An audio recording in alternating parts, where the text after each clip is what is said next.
Aloha and welcome back to Live at the Legislature, our weekly look inside the Hawaii State Capitol. I'm the Senate's Director of Communications, Jesse Broder Van Dyke. Coming to us live this morning from Waianae is Senator Maile Shimabukuro. She represents Oahu's leeward coast from Kaleloa to Kaena Point. Thank you so much for joining us, Senator Shimabukuro. How is the COVID-19 response going on the leeward coast so far?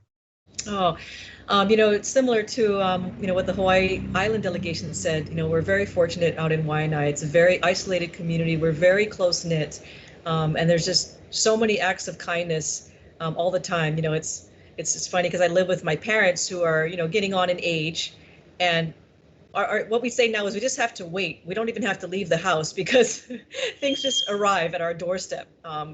Just the other day, Ms. Ka'aikuahivi, who's my mom's kupuna class teacher, dropped off 3 cloth face masks that looks like she made herself, this beautiful aloha print kind. We have people, bringing food all the time to us, and just people always checking in, to see if we need anything, see if we're okay. And so very, very grateful. And then this really has brought the community closer. It's wonderful to hear about all the acts of kindness and people coming together to go through this. Yesterday, you held a virtual town hall meeting with Leeward Coast representatives, the lieutenant governor, city officials, state officials. What kind of questions did you get? Well, it was a fascinating meeting, and the first time I've done something like that to that scale, to have a Zoom meeting that big. And a lot of really interesting questions came out. And one of the ones I wanted to highlight is a mother that contacted us, really concerned about her son, who's a self-employed independent contractor, and who's applied for unemployment and got a denial notice, but oddly telling him that don't file an appeal and just to wait, because of course we've all heard on the news that even if you're self-employed, a business owner, whatever, you're going to be now eligible for unemployment.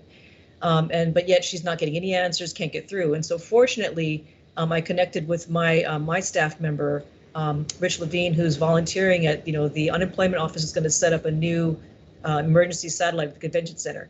And he said in the training that they had yesterday, what they found out was that even though, you get a denial notice, people like him, if you're self-employed, are eligible for the federal unemployment benefits. And just to hang on because the state is working on the software and everything to allow people to apply for those federal unemployment benefits. So that is in the works. And I know the mom was really relieved to hear that was the case. And what I also shared with her is that I recently learned from the Department of Human Services that due to the COVID-19 crisis, they are not going to count unemployment benefits as income for families with children, which in this case, he does have a child. And so I advised her, go to the DHS office nearest her, which here in Waianae is at Waianae Mall, and he can apply for cash assistance for families. It's called TANF. And even though he has a pending unemployment claim, whatever, and if he gets unemployment, it won't count as income. And yes, so there's been quite a big backlog of unemployment claims, and I understand some of your staff are joining a couple dozen Senate staffers who volunteered to help the DLIR get through that backlog. Yes. So I believe what was said by LG Green yesterday is that there's going to be 500 kiosks at this new emergency satellite at the convention center. And I believe it goes online on Wednesday, if I'm not mistaken. Okay. And so, that's hopefully going to really help people out, to get over there and finally be able to get through. And I know that DLIR also set up a new web link where you can go directly to your claim status. And I've seen people use it. You got to, so you click on it and you enter your social security number and your password and everything, and then you can at least see what's going on with your claim. So I know they're making every effort, but I know it's very, very frustrating and stressful for so many people out there.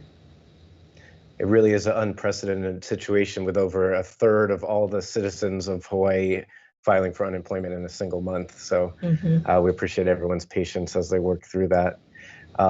You're also the chair of the Hawaiian Affairs Committee, and the Senate had to abruptly recess the session. We're still hoping to come back in, but it's unclear. What was your committee working on, that had to be paused for this crisis?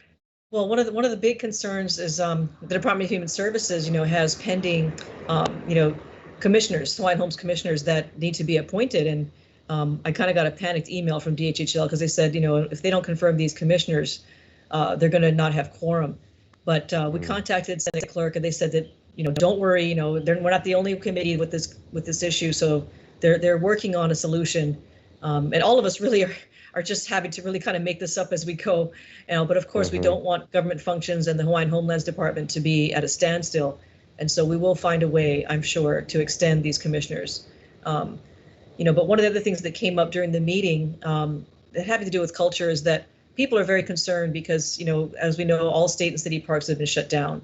And so fishermen, Hawaiian culture gatherers, surfers, paddlers, whatever, are saying, well, what's going on now? So what HPD explained at the meeting last night is that their interpretation is that you can't park in the beach parking lots.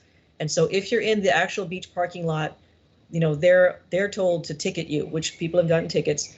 However, he said you can be dropped off at the beach, or what I do when I go to Makaha is I don't park in the beach parking lot, but I just go kind of beyond it, and I park by the apartments or further past, and then I just have to walk a little further, but I can still surf. And so that's an important thing to get out there, that your beaches are still accessible. I know that DOT and DLNR have had to block off many parking lots. Kula'ila'i, Makua, and Ke'awa'ula are all blocked off for parking, but you can still go to the beach. You can go in the ocean, but you can't sunbathe and congregate on the sand. So important clarification there. Yeah. So the key thing is, people aren't allowed to hang out and congregate on the beach, but they're allowed to access the ocean for surfing or fishing or kayaking or whatever ocean activities. Yes, and I know that we're running out of time, and I wanted to just make it known that, Malama Makua and Waianae Store are teaming up again this Saturday. They're going to be a face mask distribution at the Waianae Store parking lot from 4 to 7 p.m., April 25th. And they're selling them at cost. So 12 masks for $10, and try to have cash and exact change. And it's a really good cause, and I wanted to put a big shout out to Malama Makua, and Waianae Store. Waianae Store donated 2,000 masks when they first put the order in, just to give away to Kupuna. And so that was very successful. But make sure you catch that.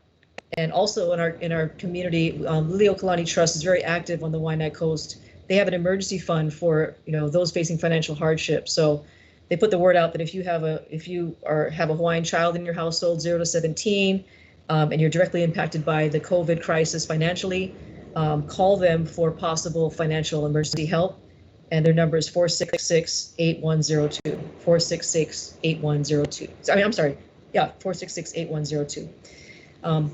And we'll post that on our Hawaii Senate Facebook page as well.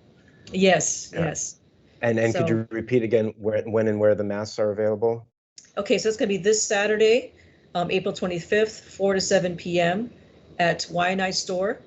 And it's 12 masks for $10.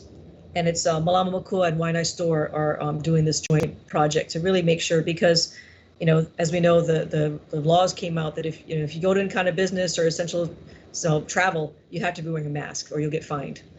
So make sure you take advantage of that. Thank you so much. Oh yeah, mahalo to everyone in the community who's helping out with that effort. And I know you and your staff are still working, so if anybody needs help, they can contact your office. And last night's entire town hall meeting is available on your Facebook page, so we can go back there and check it out. Unfortunately, we're out of time, but thank you so much for joining us this morning. Thanks so much to Olelo and Jesse for putting this on. Thank you, Senator. Aloha. Thank you. Thank you.